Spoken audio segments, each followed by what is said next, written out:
TheoTrade. This is Don Kaufman. February 3rd, 2023. Just about 23 minutes left inside of your trading week with the S&Ps. Yeah, they're grinding to the upside throughout the course of this week. Of course, until right about today, S&Ps are off almost 50 handles, down just about 1%. And again, volatility, it's still very much active inside of this marketplace. We're going to discuss that and much more here on this weekend's update, dubbed Ridiculous Rally or New Bull Beginnings. Let's get right down to it, hit a couple of critical bullet points. Very first thing that I want to discuss, like, again, we could look at price action, pretty much we're blue in the face. We could talk about the Fed. We'll look at some of that. Again, it's a few of the bullets I've got over here. The single most important aspect, without unequivocation, it's the bifurcation within the sectors. And it's being missed by most that are just looking at, like, the S&P 500. Most of them just, let's just look at the Nasdaq. Take a quick glance at the Nasdaq. What has the Nasdaq been? Effectively straight up since the beginning of the year. Take a look at the S&Ps. What's it been? It's straight up since the beginning of the year. Specifically, if you look at the spiders and we come over here and say year-to-date percentages, it's up about 8%. Nice little pullback today. But the Nasdaq, the Nasdaq is up somewhat, some 15% on a year-to-date basis. So what am I talking about with bifurcations? Where do I actually see bifurcations? One of the things I think it's worth actually looking at here is the one of the strongest sectors last year, of course, which is the energy sector. Realize it's, for the most part, massively unchanged in the year. Moreover, I think that the most effective way to look, at the bifurcation in the sectors, it's not necessarily just to look at a year-to-date.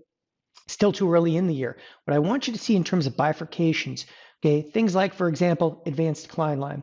The advanced decline line, we haven't seen like too many days where we're like 95 stocks to the upside, or conversely, 95 stocks to the downside. We've always got, again, kind of that odd sector out. That's exactly what I want to get to actually to kick this off. So if you look at the energy sector here, and I pull up what's termed auto-expected moves. Auto-expected moves. It's using option data, to handicap forward risk. So in the case of auto-expected moves in the energy sector, a couple of weeks, if you will, grind into the upside. The first week of the year, basically flat. The second week of the year, we're actually up. Third week of the year, massively unchanged. A little bit of a reversal, but here we have right there the XLE. That's like a 2 sigma move to the outside. That's big, that's bad, that's ugly. Energy is effectively breaking down. It's kicking a leg out from under the S&P 500. Let's go right to the financials. The financials are interesting because the financials, every week, I just week in and week out, I'm like, look at the financials, look at the financials. Why? So the financials kick off the year similar fashion. They're ripping, they have a big move outside expected move. They've now rallied back this week though. Wow, they're actually going to finish the week almost unchanged. Again, kind of neutral in this, but still kind of kicking a leg out from underneath the S&P 500. I mean, you don't have to go very far to recognize. Now we're going to pull up the QQQ. Everything that's going on inside of the market at present time, it's Nasdaq. That's it. It's just a handful of Nasdaq stocks. It's some of the usual suspects too. It's Nvidia. It's it's a little bit of Apple. It's of course going to be Tesla. I mean, look at some of the percentage moves. I mean, Tesla, there's just, what else do you say? It's up 76%. Thing was actually up over 80% on a year-to-date basis. You have to recognize what effectively you're seeing inside of the marketplace. Sure. The financials, where have the financials been? Financials have been grinding a little higher. They're up about 6%, but the financials are by far and away on the lagging side of the returns of the S&Ps. If the S&Ps are up, 8%, obviously the financials are underperforming. It's very evident, of course, that the energy sector is underperforming. So all of the performance that's coming out of the S&Ps brought to you by anything in the Nasdaq. As I said, it's some of the usual suspects. And what's alarming by that, by that standard, you're going to look at bonds and dollar. And I'm going to bring this up again in a few minutes, but bonds and dollar, this may actually be a very key reversal. Again, we're going to come back to that because that's going to matter moving forward. Again, I like on weeks like this where we're just explosive to the upside, but we had a little bit of a pullback today. And the jobs number came out today, and we're going to talk about that in just a moment as well. And the jobs number today really rocked a couple of markets, and it could be a key reversal in several markets.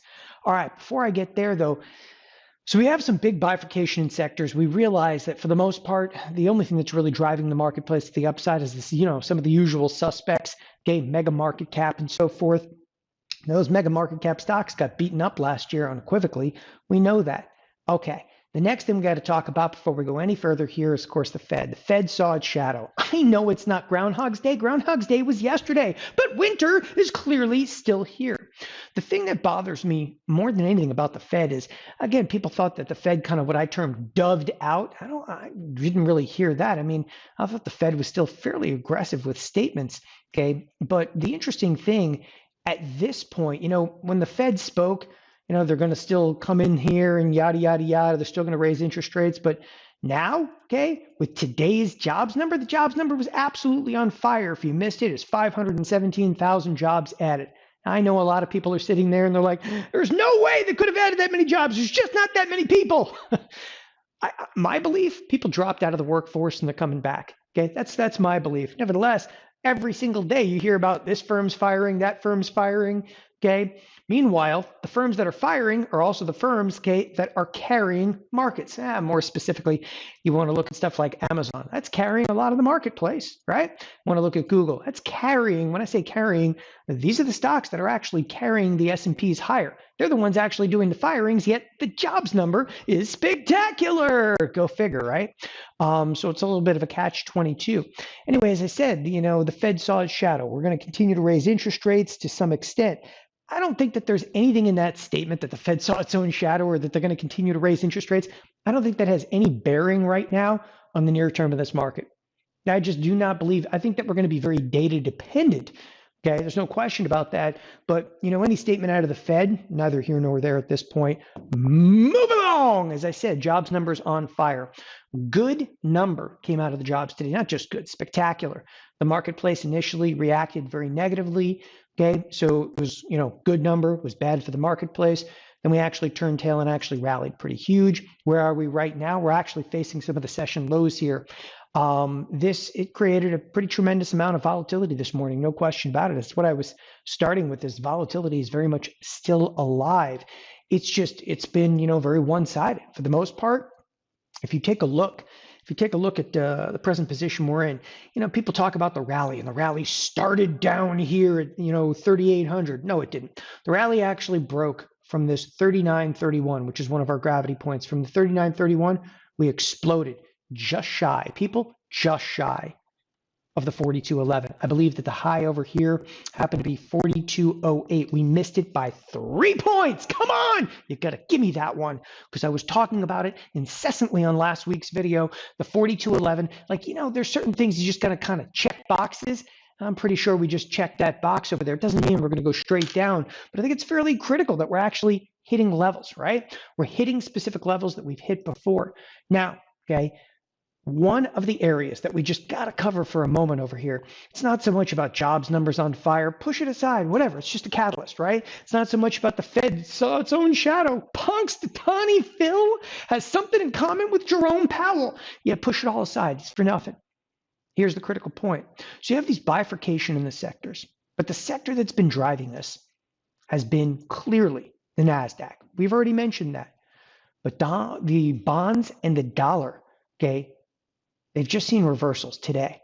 So, oh, wow. That data that came out, I mean, it really, the dollar was up yesterday. And you could probably say the dollar reversed yesterday. But today, this is just, it's a magnificent move back to the upside. Completely, my opinion, tide has turned in here. Because I even asked that question. Tide's turning in here. This does not look good. We didn't pop just above like 102. We're flying. We're gonna hit 103 here inside of the dollar index. That coupled with the fact that bonds, huge turn. And the bonds haven't actually forged any new territory, but this looks like a key turn inside of it. As I said, the tide could very well be turning inside of the bond market. The bond market turning down. What does it do to interest rates? Okay, that's a big boy move back up inside of the 10-year. And it makes a lot of sense. If the jobs number is good, it's going to keep the Fed, pushing rates a little higher. But here is the biggest takeaway. Forget about the Fed. Look, interest rates up, bad for tech. Interest rates up, bad for tech. Cannot stress that enough. Interest rates up, bad for tech. Why? Tech's carrying you. So if we're going to see any follow through inside of the bond market, meaning that any sell side activity inside of that bond market, any continuation, let's actually put a number to it, 129. You get below 129 in the ZB, it's going to crack the back of the of tech. It's going to crack the back of the entire Nasdaq, and you are going to be in one more of a wild market. So we just talked about just shy of 42.11. We already kind of checked that box along the way. The other aspects worth discussing. We've also seen a nice move up inside of SKEW. For those of you that have not paid attention to SKEW, I'll actually switch over the chart here for just a moment from style over to area chart. SKEW is really starting to pick up. Some of the highest SKEW we've actually seen in quite some time. What SKEW is indicative of is the purchase of out-of-the-money puts. So right now, what are we doing? We're buying out-of-the-money puts. To finance that, we're often selling out-of-the-money calls. It doesn't mean, and I don't want to have that misinterpreted in any way, shape, or form, a higher SKEW, okay? All it really amounts to, okay, is that traders are ultimately buying more out of the money puts. Now, they could be buying out of the money puts because they're bearish, okay? Or they could be buying out of the money puts because they're hedging. So they're either speculation, they're speculating to the downside, or they're hedging. It doesn't necessarily mean there's impending doom, right? The SKEW has been picking up though for a while. So let's not get ahead of ourselves with that one. But again, SKEW has picked up quite considerably. And maybe peaked out over here a little bit at the 123 level, though. We'll take that all day long. We'll take it because, hey, as SKEW is picking up, and there's a reason I'm getting to SKEW here. It's not what you think. Now, people think I'm going into SKEW to be like, oh, he's so bearish. It's not the reason I'm going into SKEW. I'm going in and discussing SKEW because it's actually making the sale of way out of the money puts, well, much more beneficial again, okay? Making the puts nice and juicy again. So if I come all the way out here, if I actually use some of the Ultima criteria, come way out of the money puts, okay? People, there's some premium out there again, all right? I mean, I'm selling all the way out here at the, 3,300 level, 3,300, 7, 8, even 900 points out of the money inside in the S&Ps and still collecting nice big premium on almost a 30 vol. I'll take that all day long. And I want you guys to recognize that SKEW is up. At the exact same time, people are going to go, it's not a good time to sell premium. Why? Because volatility is down? That's great. Volatility has subsided, but the SKEW is actually up. So hands and feet inside of the vehicle at all times, because it doesn't, again, don't use volatility and don't use SKEW to try to handicap what you think is going to happen in the marketplace. Okay, just read it. Look, SKEW is up. It means more hedging activity is actually taking place, but vol is down. Okay, but volatility is much more indicative of near money options. Okay, so the volatility should be down, even with the S&Ps, and this gets people like, S&Ps are getting crushed, right? They're down over 1.2%. But at the exact same time, VIX is down. You're like, that doesn't make sense. Actually, it does. Big time risk has abated. Big time risk has abated. Like, look, we're through the Fed. Okay, we're through the Apple. We're over the Google. Okay, we're through the Amazon. To what jobs number we go? And guess what? All of them are past us. It's in the rearview mirror. No one cares at this point. And we're stuck between, the rock 39.31 and the hard place 42.11. So we've used again, a couple of terms in here that probably are not for the marketplace, but nevertheless, you guys get exactly what I'm saying. Risk has abated to some degree. And next week, the risk is not going to be huge. So to answer this question, the ridiculous rally, okay, or new bull beginnings, okay, I'm in the camp of the ridiculous rally still at this point. And I'm not saying that the marketplace can't go any further up, okay? Quite the contrary. And again, I am still carrying bearish positions. And in a week like this, we're going to talk about my trades in a minute. Get your trade on in a week like this. I tell you, these are challenging weeks because we're effectively straight up. Just haven't had a lot of opportunity. It's a one-sided market. It's gamma risk. Speaking of gamma risk, I'll tell you something crazy. The market yesterday in options traded 70 million plus contracts. Okay, 70 million option contracts traded yesterday, not just in the spider, in the entire equity, ETF, and index marketplace, 70 million contracts. Now, I'm going to tell you right now, I've never seen volume anywhere near that. So I've seen volume, in the mid 60 million, but 70 million's unheard of.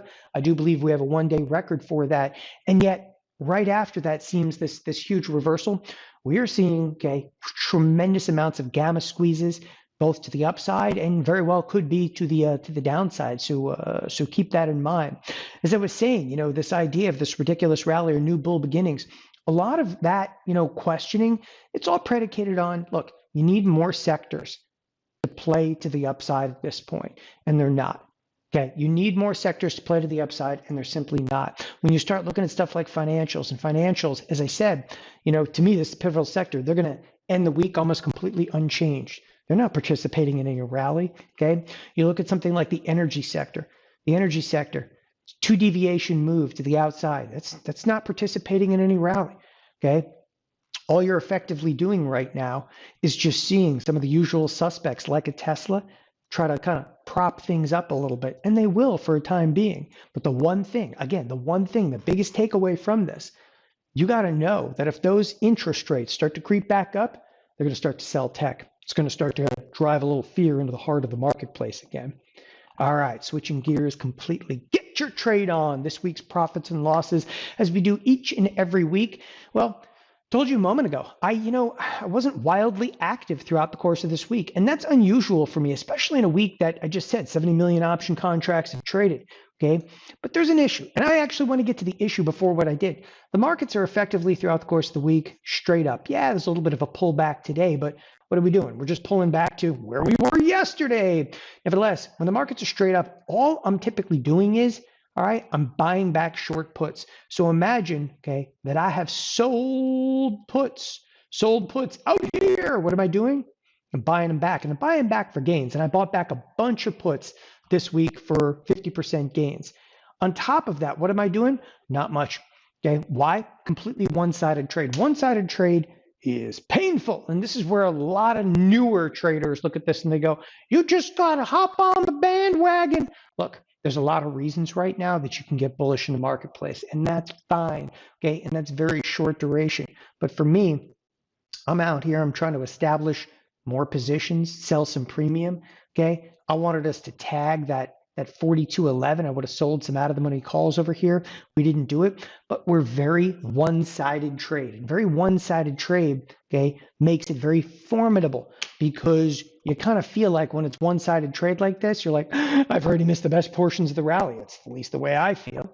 Okay, I've already missed the best portions of the rally. Why get bullish right now? I don't want to get bullish right now.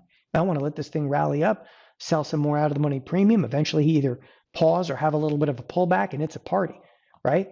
But to get your trade on this week, look, we need two-sided action. That's what I'm waiting for. Allocations and one-sided trade just don't jive with me, right? When we start exploding to the upside like this, I find it difficult to want to allocate into an explosive move upside, because I'm going to tell you right now, I do in fact dub this the ridiculous rally. Now, ridiculous or not, as we rally, I'm looking at it as being advantageous.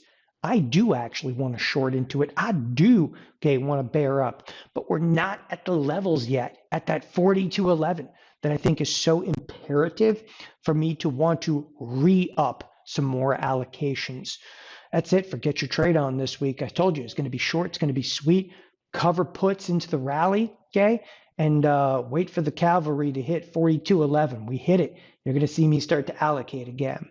All right, last but definitely not least, as we do each and every week here at TheoTrade, expected move.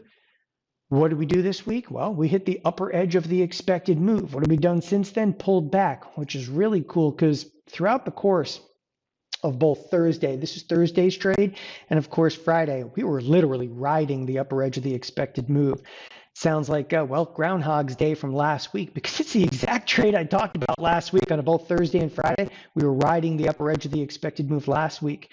So we hit, and exceeded every ounce ounce of expected move, right? So the expected move was effectively about 95 bucks. Every ounce of that $95 was achieved to the upside. Okay, we effectively pulled back in. We're going to close, like, look, we're closing in 3 minutes. We're going to close inside the expected move. But what are we looking at for next week? Okay, to try to handicap the next week out, what do you do in this particular situation? Okay, well, we're going to do just that. We're going to look a little further out, 7 days out. We're looking at about a $78 move. Now, mind you, you don't have Fed, you don't have massive earnings, you don't have a lot of anything. What do you have in here? Okay, you have a $78 expected move. So you've actually collapsed the expected move down pretty considerably, which again, to me, it's a bit alarming. And I'm going to tell you exactly why it's a bit alarming. It's alarming because you just saw well over 100-point move in this last week of trade. You know there's quite a bit of volatility packed in here. And once again, they kind of condensed down that expected move just in the feeling like, hey, there's not as much economic news coming out. Okay, but people, there's still, okay, a whole lot of volatility packed into this marketplace. Remember what I said, those bonds, it's make or break. If they continue to see some sell side activity, you're going to feel some pain in the Nasdaq. You feel pain in the Nasdaq, it's going to pull the S&Ps back and pull them back considerably. That's the trade that you really need to be concerned about in this next week, what I am dubbing the ridiculous rally. Thanks everybody for joining us here at TheoTrade. Have a wonderful weekend. Bye-bye.